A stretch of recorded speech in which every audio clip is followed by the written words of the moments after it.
But first up, love thy neighbour. However, only up to a point, especially when nosy families living next door cross the line and things turn ugly.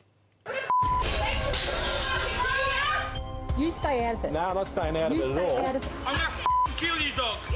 I haven't done anything to you. You don't have to stare 24 hours of the day. There's a fine line between neighbourhood watch and neighbourhood spy. I think your eyes are enough of a camera. We do have an elderly neighbour who's quite observant. While it's one thing to keep an eye out, some intrusive neighbours cross the line. Anybody that's got a camera pointed at them all the time, you know, what thrill do they get out of that? Get a life. Did you or did you not take the CCTV camera film of my house up to the police station? Yes or no? Yes or no? And that could lead to everyone turning on each other. It's got cameras that can see into our window and door. Yes, you do. Do you think you're being a nuisance by recording them with these cameras? No, I don't. You don't think you're being nosy? No. If you've got someone who is keeping an eye on your property for you, that can be one of your best assets. So you've got a pretty good working relationship with your neighbours? Yeah, a little bit nosy, but that's fine. That helps that people can check the mail for you and stuff like that. At A Current Affair, we do a lot of stories on spying neighbours, and while they can be invasive and very frustrating, at this time of year with so many people leaving homes unattended, police and the fire service say having a nosy neighbour peering through a curtain or over the back fence could actually save you a lot of trouble.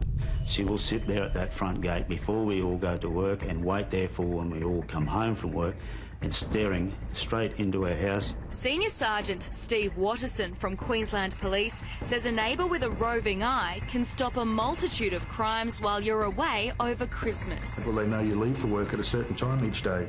They know your children come home from school at a certain time, and if they hear something suspicious outside of those times, well, it may cause them to go and investigate and hopefully protect your property. Not only can they prevent a crime from taking place, using smartphones and their own home security cameras, neighbours are catching robberies, violent attacks, suburban drug deals, and even house fires on camera. Just ask the residents of this street in Melbourne. Constantly harassed by irate Housing Commission tenants, they fought back with their phones. It's like a community, you know everyone else. So when police respond, there's already a mountain of video evidence.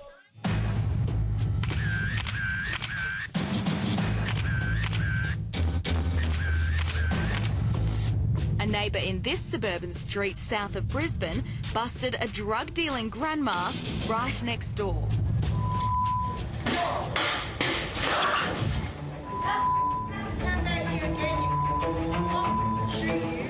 Police were called and her home raided. These days, it's just, this is the first thing we ask for when we come to a job. We will ask the neighbours or anyone who's there, did anyone manage to get footage of this? Inspector Gordon Hemfrey from Queensland's Fire Investigation Unit says some sticky beaks with camera phones are even helping solve their cases. It'll show us almost to the room, even to the point in that room where the fire may have originated. Really, the neighbours are first point of call for you. They're great. Get to know your neighbour and use them, work as a network. At this recent fire at the Albion Flour Mill in Brisbane, mobile phone vision from a curious passerby not only led Gordon Hemfrey and his team to the cause of the fire, it also helped police identify the culprit. By all means, film it with your phone, pass that on to us, but don't try and investigate the fire or intervene yourself. But this new era of neighbourhood watch come community cops does have its drawbacks. It's one thing to look out for your neighbour, but it's another thing to go too far and film and record. Relationships between neighbours can go pear-shaped and even violent. I'm gonna kill you, dog. I haven't done anything to you. If I catch you on a road, I'll kill you. If something does happen, it's able to record the sound and the video. Joseph Krishna lives on what's now called Spy Street in Melbourne. As well as his home security cameras, he films everyone on his spy glasses. When you've got the whole street against you, you need proof. So his angry neighbours are fighting back with cameras of their own. We've got cameras, they've got cameras, and he's got cameras. And spare a thought for these unfortunate families in Townsville, when their neighbour installed a 12-foot spy camera tower. I don't reckon anybody has got the right to film somebody in their own yard. I'm just turning this now into a driveway so I can park my car here because I know it's safe. It's stepping over that line and becoming a nosy neighbour as opposed to providing a certain level of safety and security for your neighbourhood. But if you do have a neighbour you like and trust, here are Senior Sergeant Steve Watterson's tips. Ask them to collect your mail. Park their car in your driveway at different times of the day and night. If you have an alarm system, give them your security company's phone number. As well as the main house, ask them to keep an eye on any sheds and garages as well. You could even leave them a spare set of keys. Would you trust your neighbours with a house key? I do. I have.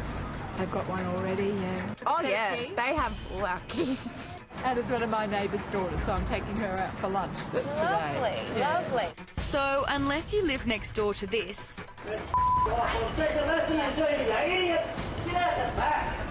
or this... I never called your mum anything. it could be worth trusting thy nice neighbour. Is get to know your neighbours, because their neighbourhoods are what make our society safe.